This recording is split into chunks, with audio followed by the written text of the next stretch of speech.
Hello, welcome to another video. Me and Alex are here for this one.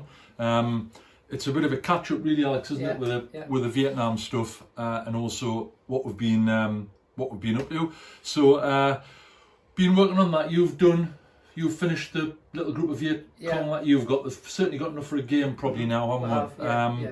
I've been working on. I've got reasonably good collection. I'm just finishing off the sort of.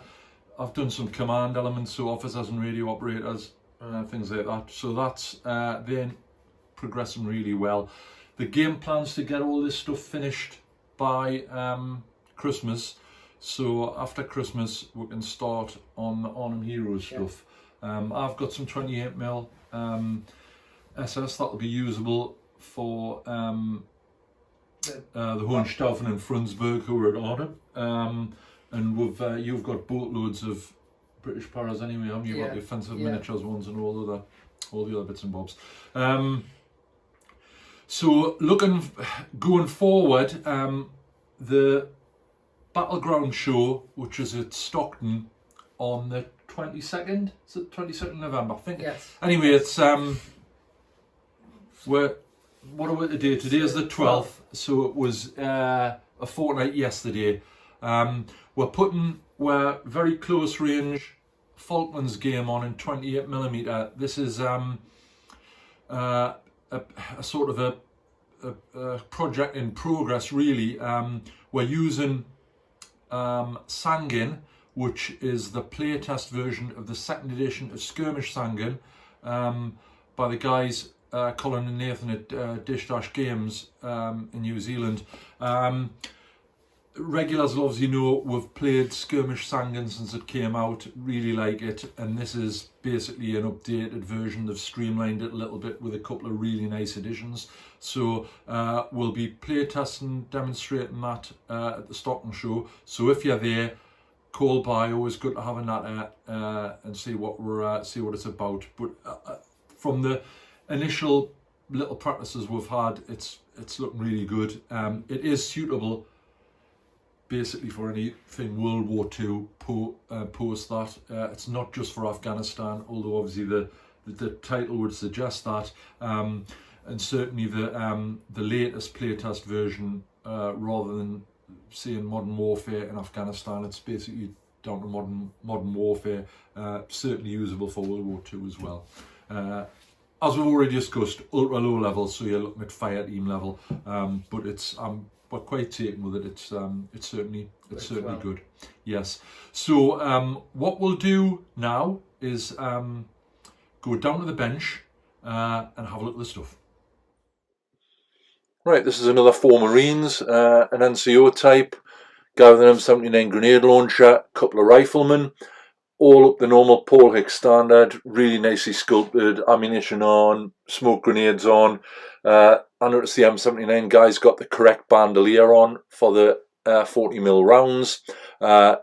Really, really nicely done. Painted normal way, urban bases. What actually happened when I'd painted these, if you look at the guy who's coming around now on your right, he's got a small tear in the bottom of his left leg, which I hadn't actually noticed. So what I've, obviously because of the way I am, I had to paint that. So what we'll do after these have finished turning, I'll quickly shove a photo of him up and let you see that.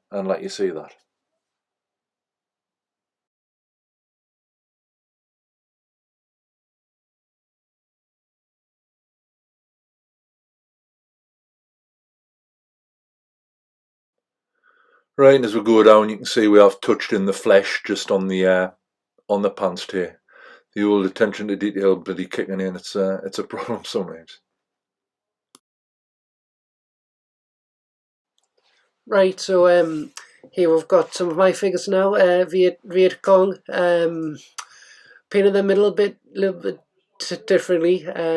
Wanted to try the three-tone technique, which I thought it went quite well. Trying to match in the bases with my dad's ones for hay. But yes, I think they turned out turned out quite good.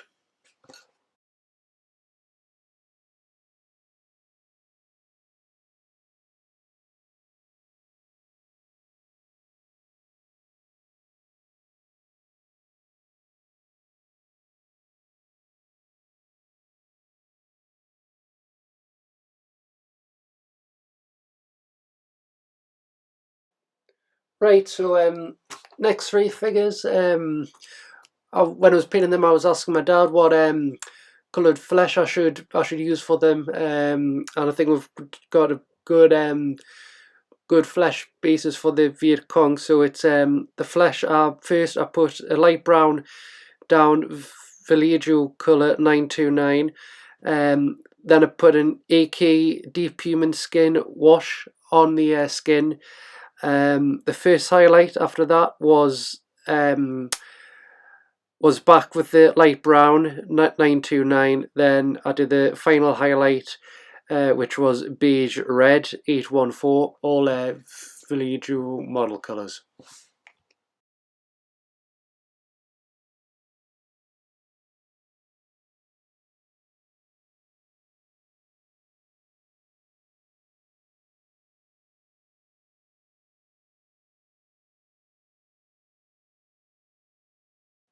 Right, so here a couple of prone figures, prone machine gun team there, behind a little wall that I scratch built, and another guy just laying down. I thought put some bricks underneath the rifle just to give it a bit of character. But again, they've turned out quite well. I'm quite pleased with them.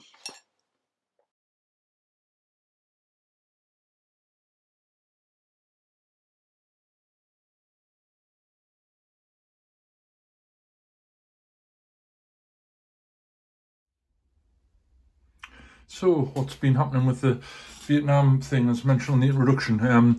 I've started work on a few little sort of command elements. What I've done, I'll show you.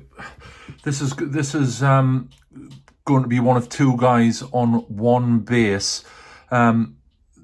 This figure's taken from a really quite a famous photo from where the guy, I don't know if you can see, I'll come in a bit, has got he's actually got a Thompson submachine gun with a butt removed, bandaged hand, he's smoking. If you've looked for queer photos online, you've probably seen a picture of this guy. Now, in relation to the radio, what I've done, that obviously the PRIC 25, the PRC 25 radio, they had an option in relation to aerials. It came with sort of the long extending metal aerial that sort of everyone recognises. However, there was also an option to put a small tape on, which I've tried to. This is what I've modelled here. So I've used the Empress cast sort of aerial cut off, so you get the junction part where my thumb's sort of indicating now, and then I've bent a little bit of wire and put a strip of plastic card, and I've done some little bits with green stuff, if you can see on the end.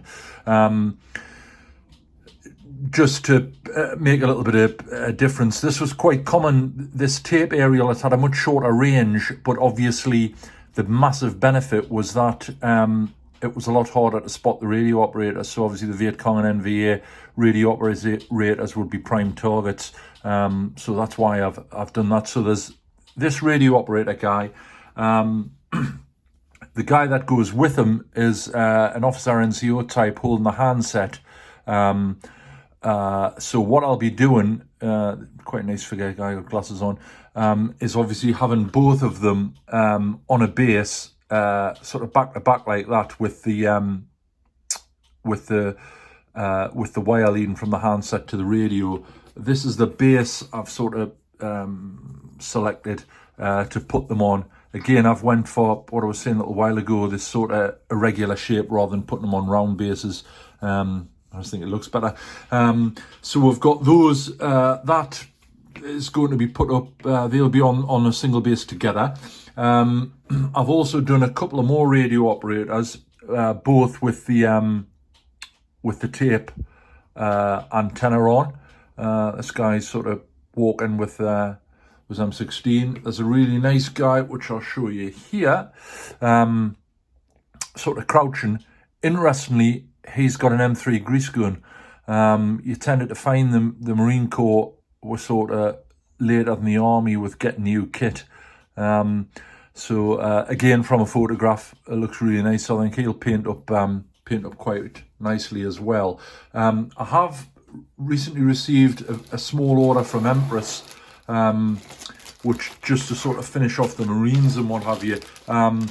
So to go with the to have like an officer type figure to go with the individual radioman, I got one of the packs. I can't remember what number it is, but they're quite nice figures. We'll have a quick gander at those. This guy here I thought was sort of ideal for an officer type, obviously point, so he'll go on an individual base.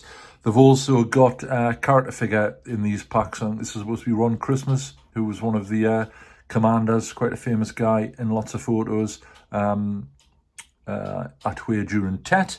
There's one of Dale Dyer, the sort of advisor you hear about lots of films. I think he worked on Platoon and various other stuff. Nice figure of him. And there's a guy with a Remington 870 pump action shotgun, so I thought I may do him as like a sort of a platoon sergeant figure. Quite a nice sort of figure. So there's that to do. When I ordered from Empress, I had a quick look through the Marine packs, and one of the packs that I'd been meaning to get for a while was the sort of the medic pack, which I've got here. I'll show you. Really nice. You do get a medic figure, so he's just got a Holstead 45 and he's got some extra packs on. So I thought that would be quite nice to have with the platoon headquarters.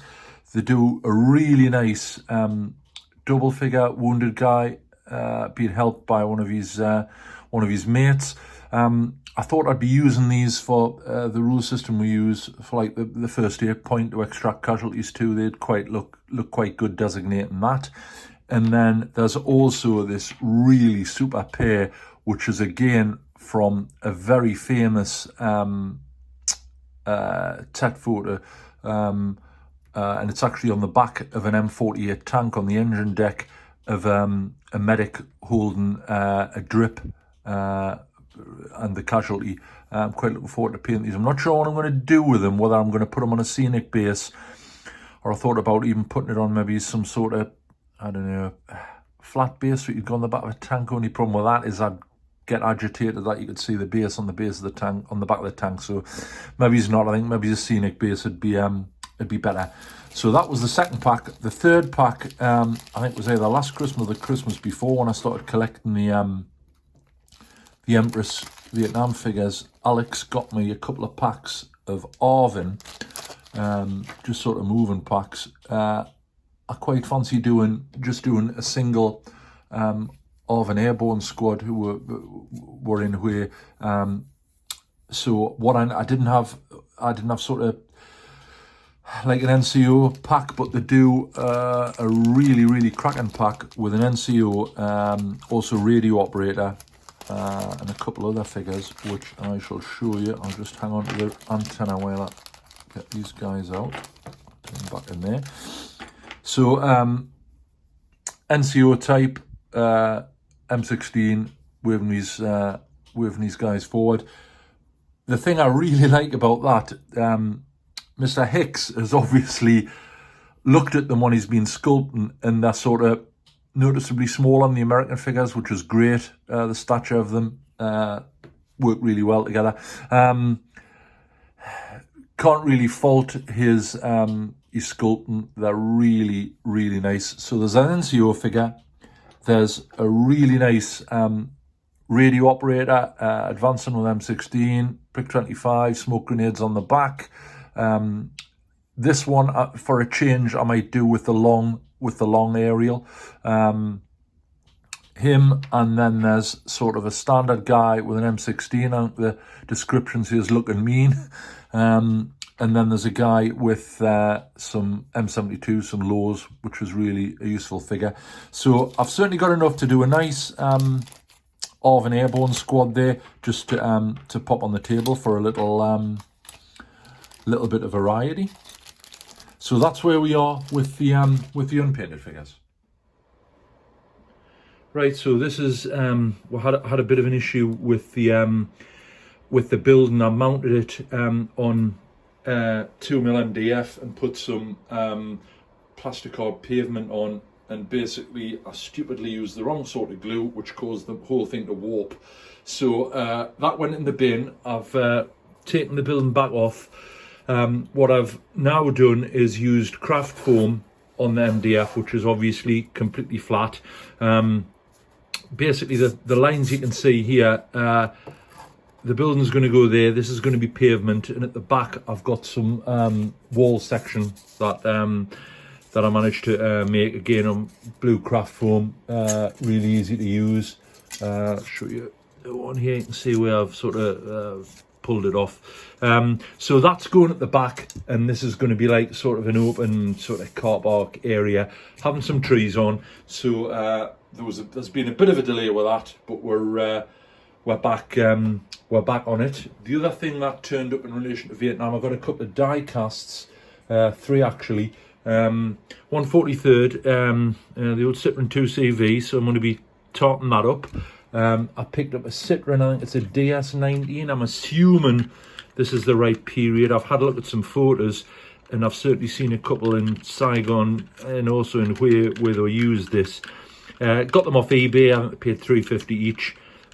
What I normally do is obviously super glue the wheels so they don't move, and then and do some repaint on them.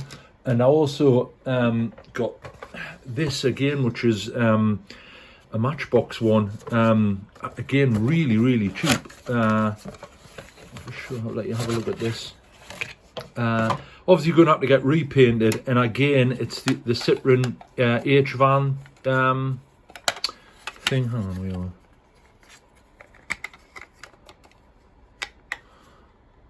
Much luck with this, isn't it? Right, there we go.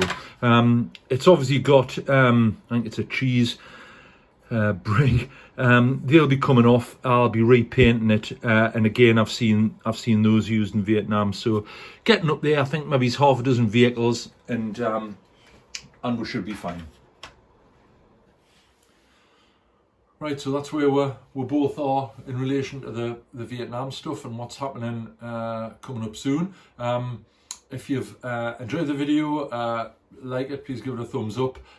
If you're not already a subscriber, have a think about subscribing. You can do that from the main channel page, or alternatively at the end of the video, bottom right hand corner, there's a small button, Empress 28mm modern British infantryman. If you click that, you're subscribed.